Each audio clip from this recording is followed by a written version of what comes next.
This is Wendy Halley, and you're listening to Lucid Cafe.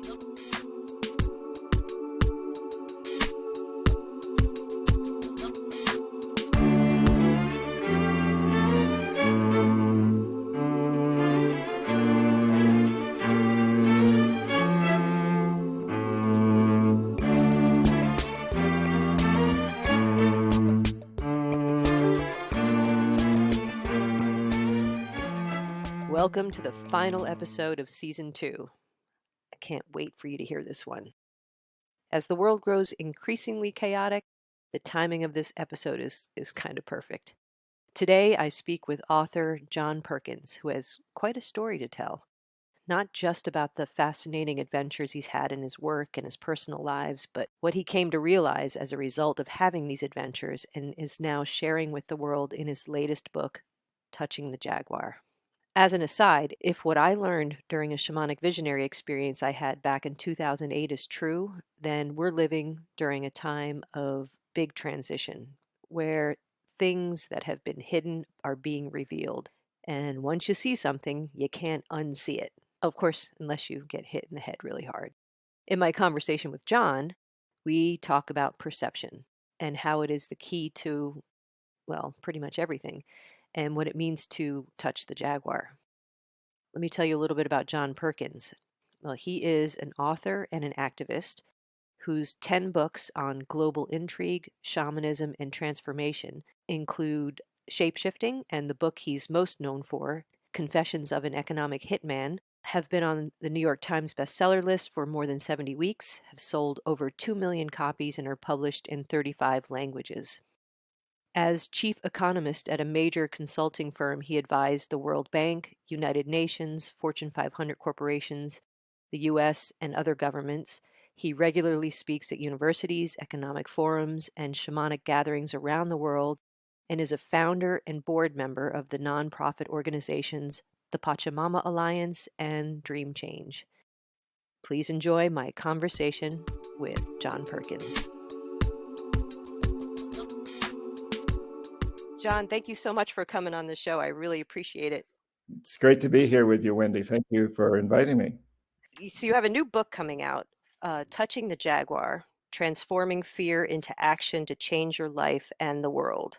And I did say before we started recording that it was like the best nonfiction book I've read in years. And I'm hoping that people will pick up a copy and check it out. What I think is so great about it is that it's really autobiographical, so it has this real strong narrative thread through it, and people love stories, and that's I think the best, most powerful way to create transformation is through story rather than being talked at or lectured to. Yeah, I agree with you, Wendy. I look at myself as a storyteller, tells true stories. You know, I'm an economist by training, but my love has always been writing and storytelling. So I try to combine the two, talk about pretty serious issues around global economics and so on and so forth, but doing them as stories, which I think are fun, I hope were fun to read. And you're saying they were fun for you, and I'm really glad to hear that. Thank you for saying that. Yeah, no, it was really engaging, and it's an amazing story too. It reads like fiction. It's like it's hard to believe that this is your life, right? I bet you think that as well. I do, and sometimes I wish parts of this story were fiction, but they're not. I bet. I was wondering if, just to give listeners an idea, an overarching idea, a little bit about your background, maybe more along the lines of what the book is about. Yeah, so let's see. If we start at kind of the beginning of where this all happened, I was a Peace Corps volunteer deep in the Amazon rainforest, and with the indigenous group there, and I got very, very sick at one point. I was dying, and I could barely stand. I really couldn't stand up by myself, and in order to get to the nearest medical facility, I'd have to hike out of the forest, a very long hike through dense jungle, and then find a rickety old bus and take it for 2 days up into the Andes to the nearest medical facility. There was no way I could do that. So I was pretty resigned to dying. And a shaman saved my life. This is 1969. I'd never even heard of a shaman. I'd graduated from business school, but he saved my life. and then required that I become his apprentice, which I had no desire to do. Like I said, I'd never even heard of a shaman. Hardly anybody had. There was no future in shamanism in those days. There is today, but there wasn't then. But this guy had saved my life. So I did it. And what I learned and how he saved my life was he altered my perception of many things. I can go into that in more detail if you want later, but the short version is that he taught me that our reality is molded by our perceptions. And later, after I went into the economics business and became what we call I was a chief economist, but what we call an economic hitman. I traveled a lot in places like Indonesia, Iran, Egypt, all over Latin America, and I always try to take time off to study with shamans in those areas. And what I discovered was that all shamanism is based on the idea that we create reality through perceptions. And then I came to understand that psychotherapy, and that's your profession, I believe, is all about the same thing, about changing perceptions in order to change our reality. That's quantum physics. That's advertising. That's what business is pretty much about. Marketing. It's about perceptions. When you come right down to it, you think about it, there's no United States, there's no Canada, there's no Ecuador, except as we perceive it. And there's no religion, there's no culture, there are no corporations, there's no economy, except as we perceive these things. And when enough people accept a perception or codify it into law, it has a huge impact on reality. And that's just what I learned way back in 1969 from almost dying in the Amazon. That was the first step. And then after I got out of the Peace Corps, I did what I'd been trained to do, which was become an economist, and very quickly rose to chief economist. But my real job was an economic hitman. And at the beginning, I thought I was doing the right thing because I was doing what we taught in business school. And again, we can go into more detail if you want.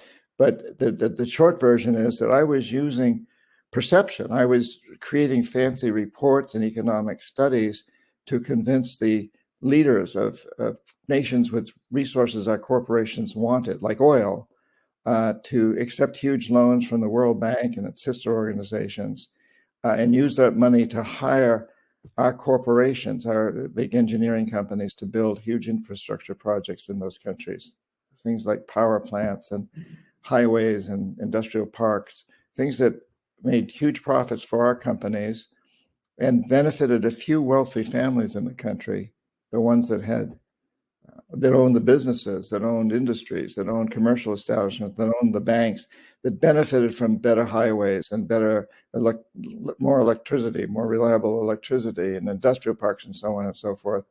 But the majority of the people suffered because money was diverted from education, healthcare, and other social services to pay off the loans. So again, it was this idea of using perception to create the perceived reality that the whole country was getting better simply because statistically GDP was growing. And at the beginning, for many years, I thought this was good. This was the right way to do things, and that's still taught in business school. Ultimately, I came to the conclusion that those statistics are terribly skewed in favor of the wealthy. GDP does not really reflect prosperity for the majority of the people. It reflects prosperity for the handful that have most of the assets in a country. So you had a foot in two different worlds, it sounds like. You didn't completely abandon that shamanic path when you were a beginning economist, did you? No, it's interesting because I thought what I was doing was the right thing. Because in business school and the World Bank, and it's still teach that to help a poor country, you inject a whole lot of capital into infrastructure. And again, you see the economy grows. But if we look at the United States, there's three individuals who have as much wealth as the bottom half, economically speaking, the bottom half of the population of the United States. If those three individuals are making a 10% return on their assets, and the bottom economic half of the country is losing 3%. Right. You still show a growth of around 4% or 5%. But in the statistics, But most people don't know that. They think that GDP is a reflection of overall well-being of a population. It is not, and I thought that for many years, and then I began to understand that that wasn't true. And so during that time that I believed that I was doing good work, I still would take time off to study shamanism in these various countries. However, I couldn't admit to that because in those days, if you worked for the World Bank, or you worked for the corporation I worked for, or Wall Street, or these other, and if you said you were studying shamanism, people would think you were crazy. That's changed. It has changed. I was going to say I wouldn't think they'd accept it now. Well, yeah. I mean, there's even a lot of medical doctors are studying with shamans and doing ayahuasca and taking Right. uh, But are they taking making it public? vision. Yes, a lot of them are, not all of them, and not all of them are doing it, but it has become quite accepted, and even to the point where we've got a number of psychologists, or doctors, and people like Richard Narby and Stefan Rakshafan and many others who are writing about these things and how they do how our perceptions mold our reality. And that's very much what shamanism is, and it's very much what psychology is. So yeah, today there's a lot in shamanism. You've told me that you study shamanism, and yet you're also I think you're also a Jewish practicing therapist, Right. and you admit that you study shamanism. Right, but I had been embarrassed about it for a lot of years. Like when I first started, I started having spontaneous visionary experiences back in '98, and I didn't tell anybody about Yeah, those right.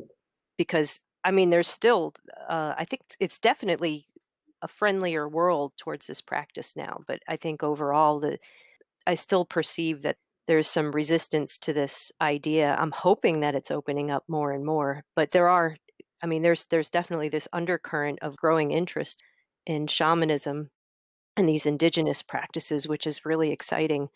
I guess I get when you're exposed to a very powerful, or you have these very powerful experiences, and you can see how much transformation can happen as a result of them. You kind of get excited, and you're hoping that others will get on board with that. And perhaps it's just because others aren't getting on board quick enough as the earth is dying.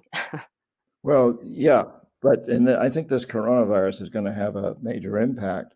But suffice it to say that we're talking about this now, and you're talking about it. You would not have been doing that in the late '60s or early '70s, or even throughout the '70s. Yeah, I believe it. Yeah. Back then, one television program called Wagon Train, and there were a number of others like this. And they had episodes, or there were movies where the wagon train was going through Lakota, what they called in those days Sioux territory, and they get surrounded, and then they find out that the chief's son is sick, kid, and they go and there's a doctor on the wagon train, and he goes and he discovers that there's a witch doctor trying to cure this kid, but the witch doctor is making the kid much sicker, and the witch doctor is going to try to do things that'll make people in the wagon train sick, and the witch doctor is this bad guy. The witch doctor was a shaman, and they think Right. Right. I'm doing a good job probably in actuality. But in those days, my only connection when I was in the Peace Corps with the idea of a shaman was a witch doctor and an evil kind of person, because that's how that was portrayed in those days. That's no longer the case.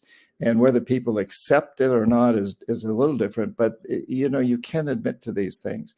And I will say that when a publisher decided to publish Confessions of an Economic Hitman, one of the problems that he dealt with and confronted me on was the fact I'd published 5 books on indigenous cultures and shamanism, and things like shapeshifting and the world is as you dream it and psychonavigation.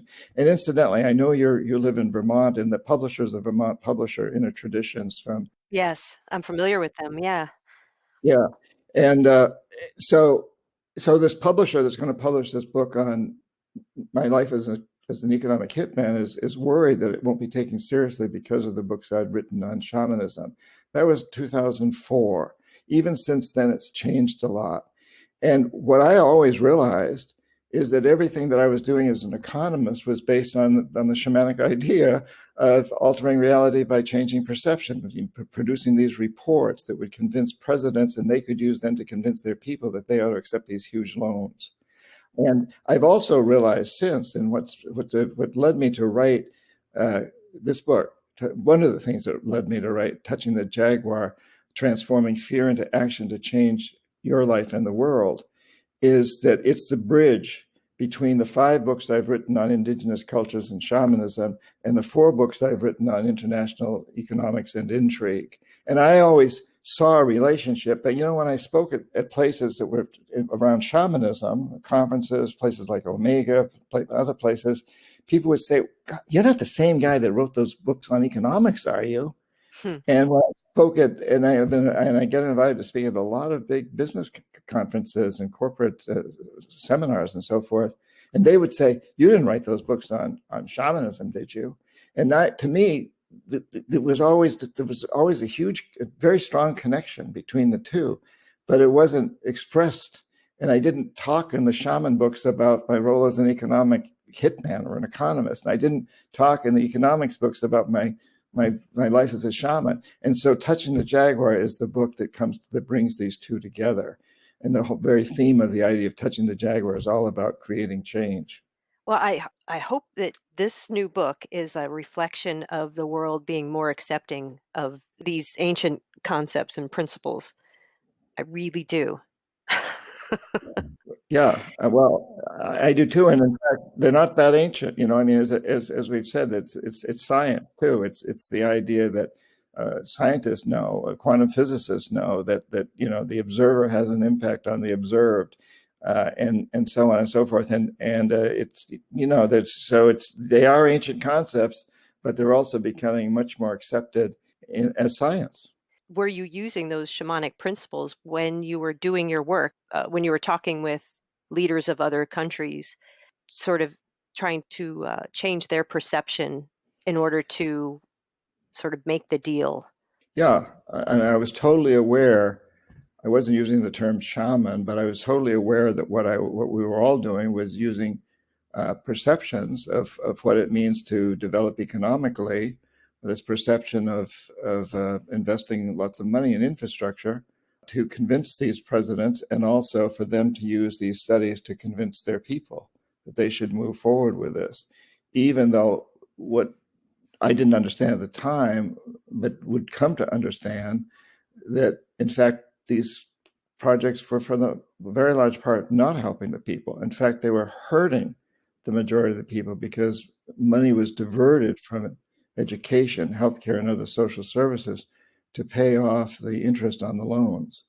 And in the end, the loans couldn't be paid off. And so we'd go back under the guise of the IMF, the International Monetary Fund, usually, and say, "Hey, we'll restructure your debt, but you've got to meet certain conditionalities." And these would be things like sell your oil or whatever the resource is real cheap to our corporations without any environmental or social restrictions, or privatize your schools, your hospitals, all of your public sector things, your utility companies, even maybe your prisons, and sell them to our investors at very cheap prices, or vote with the United States on the next United Nations vote against Cuba, or let us build a military base on your soil. These sorts of things.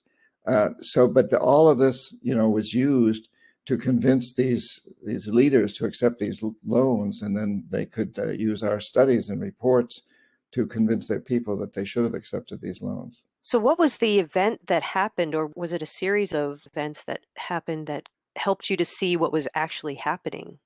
Well, I think probably because I'd been a Peace Corps volunteer, I had insights that most other people with jobs like mine or similar to mine, they didn't have those insights. So I had lived in the Amazon. I'd lived downriver from the big dams. I'd seen what they can do to the water supply downriver, to fishing, and so on and so forth. I had seen that the putting big transmission lines across from a hydro site across miles and miles of lands that poor people live on, the poor people didn't get any electricity. The electricity went to the cities. It helped the wealthy there. And even in the cities, there were lots of poor people that didn't get electricity. It went to the big industries. It went to the shopping malls. And so I'd seen that. And so I think I could begin to understand this better than other people in my job. But once I understood it, and I think this is a very interesting aspect of who we are as people. Once I understood it, I didn't want to understand it. Mm. I'd grown up the son of a teacher in New Hampshire in a boys' boarding school, private school. My dad made almost no money. We were given a house, and I ate in a dining room with 200 boys from the time I was 4 years old. We had all the essentials, had essentially no money. But I was surrounded by very, very wealthy boys who went to the school all my life. And then I went to the school, and I heard stories all the time about the magnificent lives these kids lived in Paris and London and Park Avenue, New York, wherever. I'd always wanted that. And now I've got it. I'm making a really good salary. I'm traveling first class around the world. I'm staying in the best hotels, eating in the finest restaurants, wining and dining with presidents. So once I knew that what I was doing was not what it was portrayed to be, not what the perception was that we were being fed, I didn't want to admit it. And I think a lot of people are in this position. And to some degree, we're probably all in this position. We all know we shouldn't use as much petroleum as we do. So I was in denial, and I didn't really want to admit this. But over time, it began to get to my conscience more and more and more. And then I realized that although I thought I was living the American dream, I was actually living on Valium and alcohol to a large degree. I was traveling through time zones all the time. So I'd fall asleep at night in a new time zone, maybe 10 time zones away from where I'd flown that day, taking Valium and drinking a lot of alcohol. And the next morning, I'd fill myself with coffee and go off to a meeting to cut deals worth, in those days, hundreds of millions of dollars. Today, it would be billions of dollars. And so at some point, I began to realize this was not the life I wanted. And then I had a one very enlightening, insightful experience after 10 years in this job. And I only did that job for 10 years. I had this experience. So I took a vacation in the Virgin Islands. I'd rented a small sailboat. I love to sail, that I was staying on. And I anchored off St. John Island in the Virgin Islands and rowed ashore. And late in the afternoon, I climbed this hill to the ruins of an old sugar plantation. And I'm sitting up there looking out over the sun setting on the Caribbean, very idyllic. And I'm surrounded by all this bougainvillea. It's absolutely beautiful, idyllic. And I'm thinking about how lucky I am to be doing this. And then I'm struck by how this sugarcane plantation was built on the bones of thousands of slaves. It was like almost like this voice game. It was almost like these, the spirit of these slaves was there. That's a little woo-woo, but there was something that just brought this to mind for me. And then I thought about it. I thought, well, the whole damned hemisphere is built on the bones of millions of slaves from Africa as well as indigenous people. And then I had to admit that I too was a slaver. Very different kind of slavery. Put people in chains of metal chains, but put them in chains of debt, and countries in chains of debt. And so at that moment, and as I said, this has been building up. It wasn't as though this had just suddenly hit me, but there was this moment where I just really was hit by it and made a commitment that I would never do it again. I wouldn't continue. And after that trip, I went back to my headquarters in Boston and quit. Wow, man, what a powerful insight. Yeah, yeah. You're reminding me of, and actually I was thinking about this when I was reading your book, the cultural worldview of colonial mind versus indigenous mind. Are you familiar with those concepts? Yeah, there's no question. I was a colonizer, and we colonize in many ways. We colonize materialistically, and we colonize through minds. And in many respects, the American people have been colonized to believe certain things. Exactly. Yeah. That's kind of what my being disheartened a little bit ago is coming from, is that I really feel like the biggest issue we face is deception, how we deceive ourselves, how we deceive each other. Mhm. And to me, the deception is a byproduct of kind of the colonial mind, that philosophical worldview where we are dominating or manipulating our environment in order to make it the way we want it to be, as opposed to indigenous mind, which is all about being in relationship with the environment and everything around you, and of course yourself. So it seems like the more we've gotten away from our relationship with the natural world and our community and ourselves, the more deception has entered into the picture. And so you're like this amazing example of someone who had this deception. You were deceiving yourself, and then you had this insight like, holy shit, I'm doing this, and then decided not to anymore. That's so incredibly powerful, and I'm blown away that you are making it known, that you're putting it out there for people, because I think it's such an amazing message to give other people. Well, thanks, Wendy. And you know, I would say that I think one of the gifts of this coronavirus is it's forcing a lot of people to think in different ways. And I kind of like to think of this virus as an ally more than an enemy, although I'm certainly very saddened by how many people have lost their lives in this process and the suffering that it's created all around the world. But it's coming. It's part of this process, I think, because if you well, let me start by saying so another a shamanic story. I take groups to indigenous cultures in Ecuador and Colombia and Guatemala every year. Or I have until I may not be doing it this year. We're not sure. Yeah, until recently. Yeah, we still got a trip planned to the Maya people of Guatemala in January, and I hope that'll go forward because it's a great trip. But one time, a number of years ago, I was translating for the group with a wonderful shaman woman high in the Ecuadorian Andes. A Quechua woman, speaks the language Quechua, and she has a great name of Maria Juana. Maria Juana, Yamberla. I love Yeah, that. yeah. And somebody asked, so Maria Juana, how do we save the earth? And she laughs, and she says, the earth's not in danger. Mm, Pachamama's not in danger. We people are, and we'll take a lot of other species with us. She said, but we're just like so many fleas. And if we get to be too much of a nuisance, Pachamama will just shake us all off. I think that's a George Carlin bit too. Is it? He must Yeah, he must have visited Maria Juana. Well, I'm sure he's done some Maria Juana one way or the other. I believe he did. Yes. Yeah. She points up at this volcano that hovers over her home in Imbabura, this beautiful, amazing mountain that they hold as sacred. And she said, 20 years ago, that Father Imbabura was covered with a huge ice cap. It isn't anymore. That's Pachamama twitching, giving us a warning. We're getting these warnings. And she said that what's wonderful about this time, we should all feel blessed because we can listen and we can change.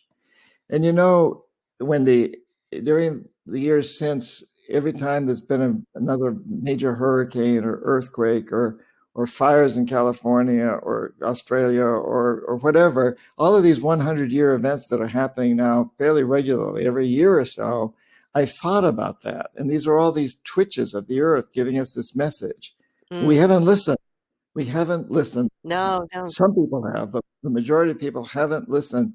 And we've seen these things as local. So if you survive the hurricane or whatever, then you expect that within a few days, or maybe it's going to be a couple of weeks, the outside world is going to come to your rescue. Bottled water will arrive, food will arrive, and somebody, a leader will come forth and say, hey, we're going to return to normal. Oh, we're going to be better. We're going to rebuild and be even better than the old normal. Right. Well, that's been this attitude. It's been this localized idea that the outside world comes to help. Well, now there is no outside world. Yep. Everybody on the planet, every human being on this planet is impacted by this virus, and there's no outside world. We've got to deal with this virus ourselves, and I think that's a very big twitch on the part of Pachamama. And it's changing things. And my hope is that we will move from I say what the system I helped to create as an economic hitman is a death economy, an economic system that's been destroying itself and the planet and the environment as we know the planet in the process. And we need to move into a life economy, one that brings us back to normalization, to the old ideas of normalization, one that cleans up pollution, regenerates destroyed environments, creates new technologies that recycle, that don't destroy the earth. And it's all around perception. The whole perception that drives the old economy is to maximize short-term profits regardless of the social and environmental costs. That's caused the problem. And the new perception would be to tell businesses that the successful ones will be the ones that maximize long-term benefits for people and the planet. And I think that many people now are beginning more and more to think along the lines of this new perception. And my hope is that when we come out of this, assuming we come out of it, and I think we will at some point, that we will recognize that we must change, and the things that we've learned during the time of the virus, we will incorporate as the new normal. The danger, of course, is that the status quo, the people in high positions, will try very hard to convince us to change our perception once again, to create a perception that we need to return to the death economy. But let's not do that. I vote for that. Yeah, not returning to the death economy. Yeah. It's hard to know. I mean, it's such a big, powerful machine. So what will it take for it to actually transform it from a death economy to a life economy? It could be this virus, or maybe this is just the beginning stages. I don't know. Yeah. It's on its way, though, it seems. Yeah, I think already, we're recognizing that we're changing people. I mean, I can just speak for myself personally. I mean, we all know that we need to change, or I think most of us know that we need to change. But that's the jaguar that stands in the path of change, and that's what the Touching the Jaguar is all about. It's if you see a jaguar that represents your fear, that's what the indigenous people say on a vision quest. That's what you fear. That's a change that you fear. And if you don't do it, if you run from it or deny it, the jaguar will chase you. But if you go out and touch it, it gives you the energy to change. It gives you the power, it gives you the wisdom, it gives you the courage, the perseverance, whatever you need to change. And then and that changes your perceptions. And once you change those perceptions, you move into a new reality. And so the jaguar standing in the path of going from the idea of maximizing short-term profits, regardless of social and environmental costs, to going to the concept that businesses and our personal lives should be run on the idea of benefiting of maximizing long-term benefits for ourselves, our children, our grandchildren. The jaguar that stands as his voice, it says, that's a little dangerous. John Perkins, you know we got to change, but are you afraid that you might not be able to go to Ecuador? You might not be able to take people to visit the shamans if there's a change. You're fearful of that. And, whatever it is, we're all like, oh, what if it changes, will I have to give up driving my car as much, and so on. So there's this fear of change. But now we're all changing. It's like, I'm not going to Ecuador. I was supposed to go in August. I'm pretty sure I'm not going. I was supposed to go on a major multi-city book tour in June. It's not going to happen. And so we're being forced to confront these things. And I'm finding that I love hanging out in my home, doing things more with these podcasts like this, spending more time with the woman I love, cooking meals at home. We used to go out to restaurants a lot. We're not doing that. And we're having a great time coming up with new meals and staying at home. And, people can really look at, well, now I'm able to read the books I wanted to read. I'm getting to practice the piano more, the flute more, whatever it is.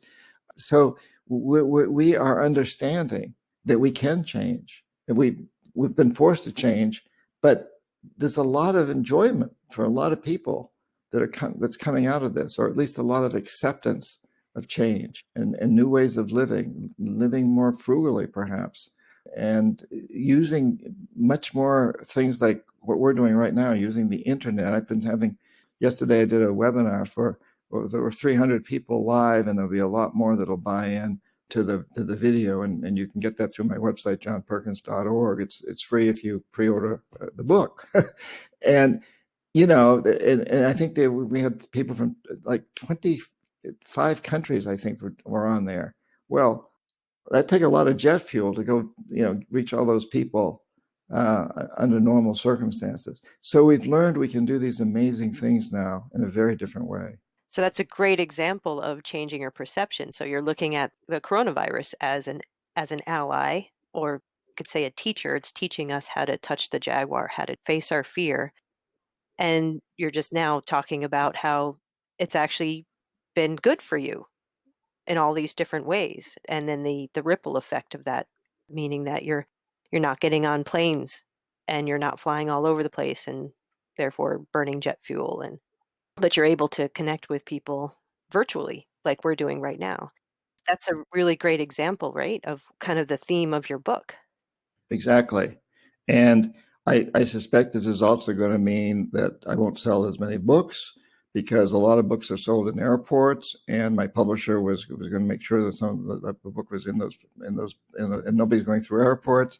But that's okay. I mean, because my books to me are about getting the message out.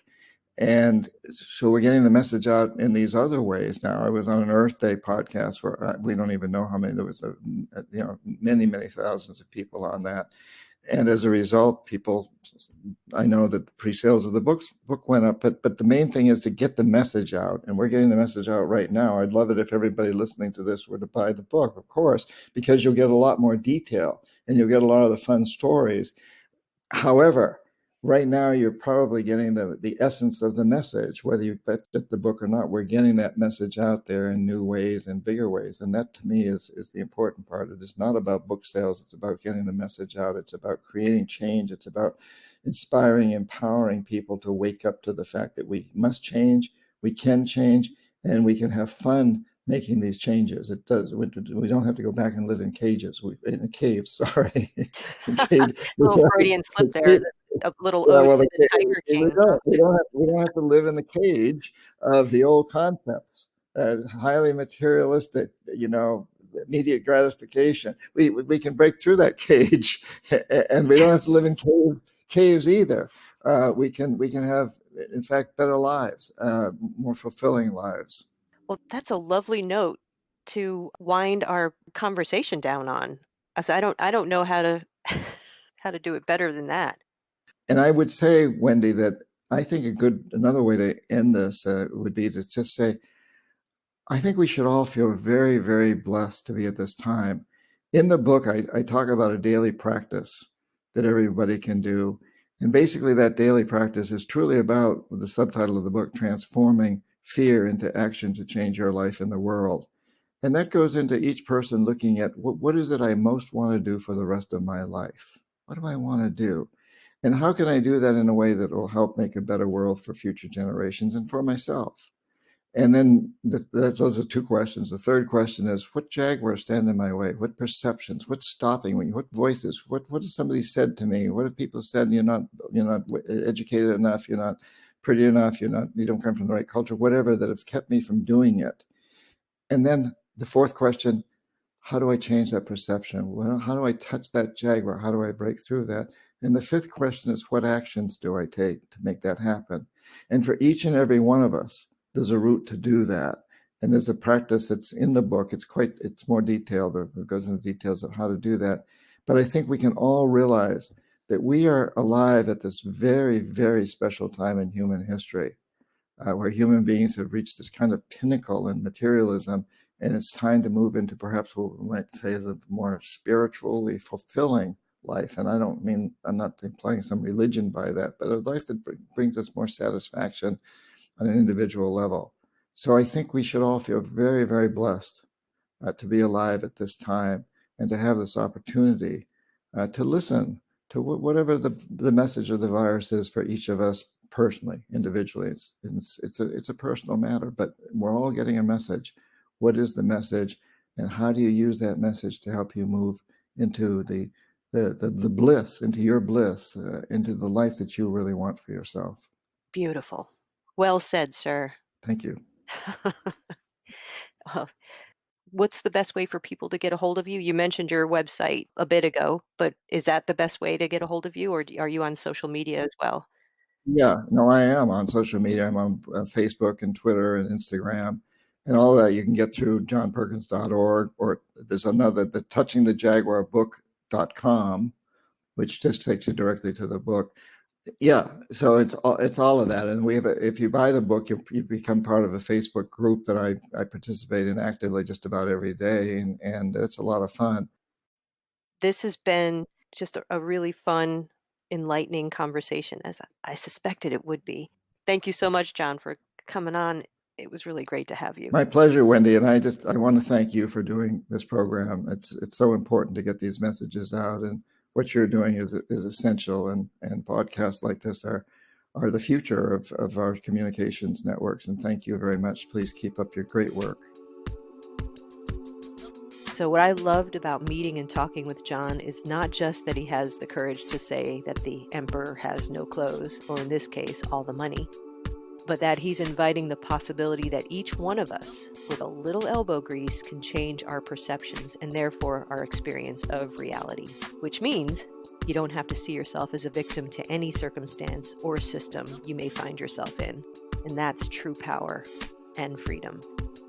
I want to say another big thank you to John Perkins for coming on the show. And I hope you get his latest book, Touching the Jaguar. It's a good one. If you've enjoyed Lucid Cafe these last 2 seasons, please consider helping to alleviate some of the production costs by making a one-time or monthly donation using the link in the show notes or on the podcast page of my website, lucidpathwellness.com. You can also support Lucid Cafe by subscribing to make sure that you never miss an episode, giving it a positive review, or letting others know about the show. But however you support the show, please know that my gratitude is immense. I'll be back in the fall with the start of season 3. Until then, please take care and have some fun.